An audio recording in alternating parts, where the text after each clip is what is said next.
Muhammad Ali. What are your memories, Simon, apart from Bert Newton's faux power at the Logies? I like the boy. That quite literally is it. Really? I'm not being a fan of boxing. I don't know sort of exactly when he fought, but I think his career was pretty much over before I sort of became of age to even know who he was. Okay, well, it might surprise you, but somebody who's very close to us, someone we are very fond of, had a personal encounter with Muhammad Ali. Good evening, Luke Bona. Hello, Simon. Phil. G'day, Luke. How you doing? Oh, mate, I'm very wet. Kicking goals. Very wet. Oh, yes, of course. My suburb in Sydney had 220 millimetres of rain today. No. I was very lucky to get to work. So New South Wales is underwater, I believe, and I was talking to my weatherman, Mike Griffin, and Victoria, these parts of Victoria are going to get some rain too. But it's good for the garden. Oh, it is, yes. You've got to say that, haven't you? Well, if the topsoil's not all washed away. And good, Luke, that you're such a powerful swimmer. Yeah, that's it. That's it. Now, you have an amazing story about Cassius Clay Muhammad Ali. Look, this is a great story, and it was a complete accident. In I think it was about 1978 or 79. Would have been 79 when Muhammad Ali or Cassius Clay was here for the Logies when Bert Newton dropped that clanger. That was 79, wasn't it? Yeah, possibly, yes. Yeah. So I was a young panel operator at 2GB in Sydney. Yeah. Oh, I think at this point I was still an office boy. I think I was still an office boy running mail. And Muhammad Ali had come into the studio to do an interview with Leon Bona. Do you remember Leon? No, the name, yes. He was at 3Z for a while also. Oh, right. Okay, well, he was the breakfast presenter at 2GB at this point. And anyway, Muhammad Ali came in and did the interview and left with his entourage, but he left his hotel key behind. He was staying at the Boulevard, which is in William Street on the way up to King's Cross. Yeah. And I was an office boy, and they said, could you return this key to the hotel? Yeah. It's Muhammad Ali's key. I said, sure. And I thought I would just drop it at the desk and be on my way. So I go up to the front desk, and I said, hello, I'm Luke from 2GB. Mr. Ali left his key behind at the studios. And a huge paw of a hand from behind puts itself on my shoulder. Oh. Yeah. And I turn around, and it's the great man. Oh. And he said, what you doing with my key? And I said, he said, that's my key. And he was hamming it up, and I remember he had this entourage with him, and they had a huge macaw parrot in a cage. Don't ask me. Yeah. Anyway, he said, you hungry? And I said, and they invited me around into their part of the restaurant, and I had breakfast with them. How good is that? How wonderful is that? How good is that? And how sad it was in the days before selfies. Oh, unbelievable. And they had a fruit platter, and they said, help yourself. How good is that? That is a wonderful story. Well, was he full of conversation during the food, during the feast? No, that's it. That's as good as the story gets. No, he was talking to his group, but he invited me to share some breakfast with him at the buffet. How good is that? Gee, I bet you went home and told Mum that story. I've told everyone. Is it and you'll tell it to your national listeners too, I hope. I will tell it, in 10 minutes' time. A number of times. Okay, well that is really, thank you for sharing it with us. Who are some of the other greats that you've come across over the years or interviewed? Oh, well, look, learning my craft at 2GB, you used to meet all the guests that would come in for interviews. So, I mean, you know, I met Billy Hayes, who was the guy in Midnight Express. Yeah. I remember, yes. I met the people who were in the original Amityville horror movie, the people that were actually in the story. Hang on, you mentioned Billy Hayes. I thought Brad Davis was the star of Midnight Express. He played Billy Hayes. Oh, that was a character. Yeah. Right, which was a true story. Which was a true story. Yeah. So you got to meet all those people. So, I mean, I was very lucky because I was at the right place at the right time. You'd understand. Yes. But I got to meet people like John Newcomb and all these people that would come in, and you'd be overawed.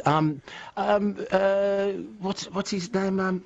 I can't think. Give us a clue. Give us a clue. Mount Everest. Sir Edmund Hillary. Sir Edmund Hillary came in for an interview. Sir Edmund Hillary came in for an interview. And I believe he found it hard climbing the stairs to the studio. Yes, he refused to use the elevator. It was quite strange. So going up the stairs with a grappling hook was just weird. That's right. That's right. Mate. What about your love of radio, passion for radio?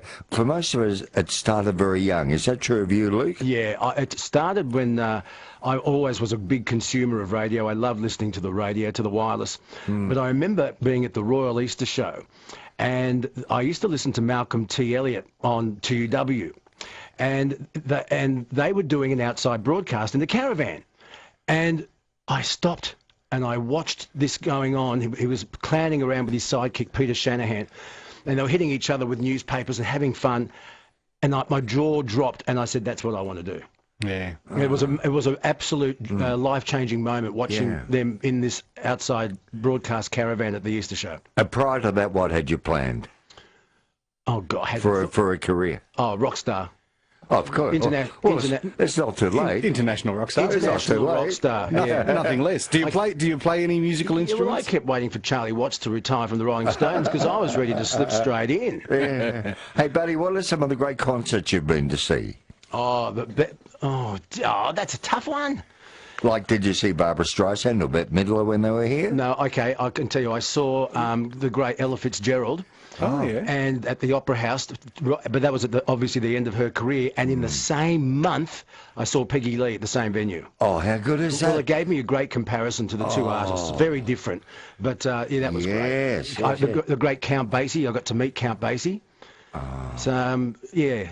And have you compared some special events over the years? I've done the Manly Jazz Festival for many years at a time and got to meet people like Cleo Lane and John Dankworth and stuff like that. See, I love my jazz. But yeah, you get to. I've compared a few things. Nothing like you. Nothing like you, you legend. No, but we're talking about you. Have you done? I feel very uncomfortable talking about that. You're like me, Luke. Phil will interview you, and you feel like, oh, please don't ask me questions about me. No. But mate, what about television? Have you done much TV? No, haven't done any TV. You've seen my head. You know why. Oh, you're being very modest. Now, Luke, I had the great pleasure of meeting Enya.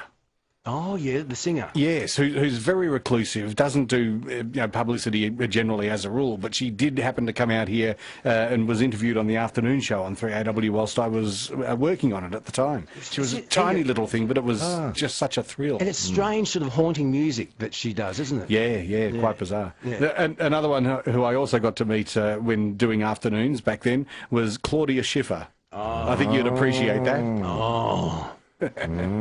Oh, yes. Hey, Luke. Sorry, it's Kenny in the booth, just butting in. Kenny. It's great that I can hear in your voice you still get excited when you meet, in inverted commas, celebrities or famous people. Simon and I have often spoken about the fact that working with Bruce and Phil for as long as we have met so many people that we grew up knowing as legends. And we never once take for granted for the fact that we get to meet these people and speak to them, and in some cases now that they even know us. Yeah. Bruce and Phil have had us ring them 100 times. But we get excited, and Simon and I have said that the day that we're no longer excited by having contact with these people is the day that we'll sort of give it away, because you become a bit blasé, and it's great hearing in your voice that even to this day, you're still excited about, having the opportunity to actually deal with these people. Yeah, well, I get excited at the opportunity of being able to turn a microphone on every day. What a privilege that is. Yeah, I mean, I'll never lose sight of that. I will never lose sight of that. I've got, at 1 o'clock this morning, live, we've got the Jade Hurley Music Hour, the music quiz. And talk about passion, he loves it. He loves it too. Yeah, so Jade will be joining me after that's always so good. Give him our regards. He's a buddy of ours too. Oh, he's great, isn't he? Yeah. Used to do semi-regular occurrences with Keith McGowan back here in the old days. He speaks very highly of Keith McGowan. He was an old jock himself. He was on 2QN at Denilic when he did breakfast. Until he got punted. I keep reminding him of that. That happens in radio. There's only room for some, isn't there, Luke? That's right. Now, why don't you come down and do the show from Melbourne for a week sometime? Well, I've spoken to Mr. Beers about that. I think it's in the plan. Oh, isn't that good news? Yeah, that'd be great. Okay, only if we can go out to lunch every day, all right? Absolutely. And I want to meet your mum sometime. Oh, you'll do that for sure. She'd love to meet you. Yeah. She loves you. Sadly, we have to say goodnight very soon because we have to move over for a bloke named Luke Bona. Yeah, that's right. He waits for no one. So we've only got about 30 seconds. Congratulations on your ratings, not only in Sydney, but especially here in Melbourne and Brisbane and right around Australia, mate. Thank you, and you too. But look at the lead-in you give me. It's a no-brainer, isn't it? Oh, well, and we do enjoy your show so much. I mean, it's sort of compulsory listening. You've got a huge fan base down down here. Repulsive listening.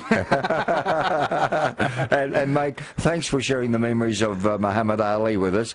You got my key. You got my keyboard. Wonderful story. Yeah. Hey, if he's not listening, I like the boy. Oh, don't you? No, Phil. No. Hey, This is the problem, Luke. Hey, He's just Bert, got no filter. Hey, sorry. That- Bert exactly. got away with it. Why can't I? Because Bert's a legend, like Muhammad Ali was. Good night, Luke. See you later. Bye. Talk soon.